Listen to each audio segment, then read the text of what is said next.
അമ്മാവാ കുറെ നാളായല്ലോ കണ്ടിട്ട്. ഇലക്ഷൻ വരല്ലേ, നല്ല തിരക്കാ. ഒരു രക്ഷയില്ല. ഇലക്ഷൻ വരുന്നത് നിങ്ങൾക്ക് എന്തുവാ തിരക്ക്? നമ്മുടെ പണി ഇതൊക്കെ അല്ലടാ, ഇലക്ഷന്റെ സമയത്തൊക്കെ അല്ലേ. നീ സോഷ്യൽ മീഡിയയിലെ വാർത്ത ഒന്നും കാണുന്നില്ലേ? ഉണ്ടല്ലോ.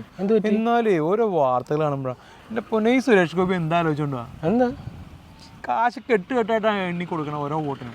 ഇതൊന്നും ഇലക്ഷൻ കമ്മീഷൻ കാണണില്ല എന്നുള്ളതാണ് ഞാൻ ആലോചിക്കുന്നത്. കാശ് എണ്ണി കൊടുത്ത് വോട്ട് പിടിക്കുന്നോ? നിങ്ങളോട് ആരും ഇതൊക്കെ പറഞ്ഞത്? ഞാൻ പറഞ്ഞതല്ല, നീ ആ സോഷ്യൽ മീഡിയ ഫേസ്ബുക്കും യൂട്യൂബൊക്കെ എടുത്ത് നോക്ക്. ഏതാ ഒരു കെട്ട് നോട്ട് കൈയിരിക്കുന്ന ആ വീഡിയോയോ? അത് വീഡിയോ വൈറലാണല്ലോ സോഷ്യൽ മീഡിയയിലൊക്കെ. അതിന്റെ കാര്യമാണ് ഈ പറയുന്നത്.